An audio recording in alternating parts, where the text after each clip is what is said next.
or 35, and in their brain, the season's over. Yeah. You know, because that's what they're accustomed to, and that's what they're trained to do, and you know that's what's normal to them. And then they look up, and we got another, whatever that is, 5-6 weekends, to play, and that's pretty common to have somebody get to game 30, 35 and be tired. And he also lost some weight last year. Yeah. He's dramatically stronger and much heavier than he was last year during the season.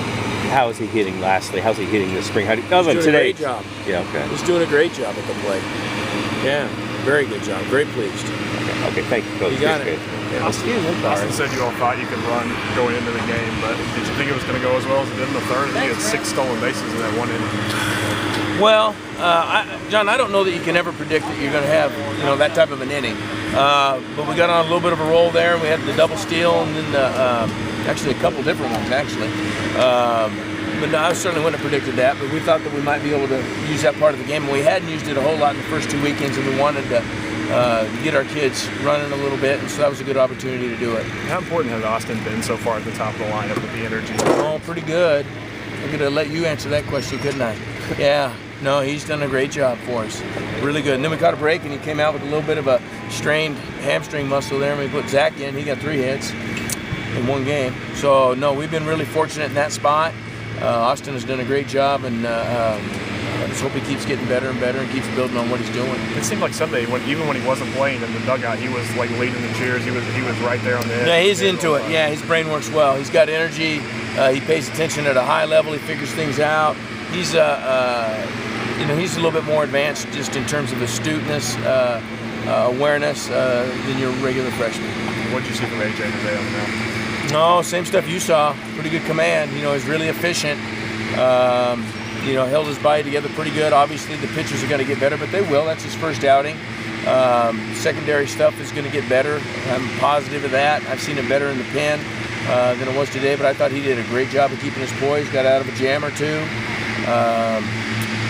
Really pleased with that effort. How rare is it for a guy that young to be able to keep his pitch count that low? It's real rare.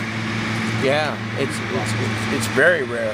And the reason is because they usually don't have a put-away pitch, and they usually don't have enough action to get the ground ball early in the count, and they get a bunch of foul balls because they don't have the command that they need. But he's a talented kid, and he'll have his bumps and bruises and ups and downs, like they all do. But he's going to be a very good player here.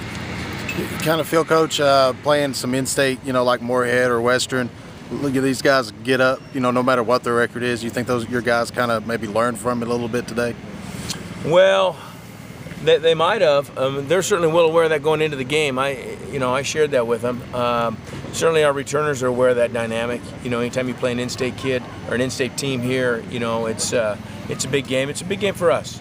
We're not too good to play anybody. We are aware of Morehead. They usually play us tough, and today was no different, and it's good to win a 3-2 game. Left 10 on. What does that, going forward? It tells you got something to work on. It tells you that you need to relax when you got guys on base. We muscled up a few times today. We hit a bunch of pop-ups. Obviously, you saw that. It's early season baseball. Kids want to do well. They're jacked up. They get tight. They try to do too much. And our game's got to be played loose. And there's a lot of teams right now dealing with the same dynamic. And we'll start addressing it tomorrow, and we'll get better at it. How much is a weapon to have Luke behind the plate? I mean, I can't figure out why anybody wants to run on him. Well,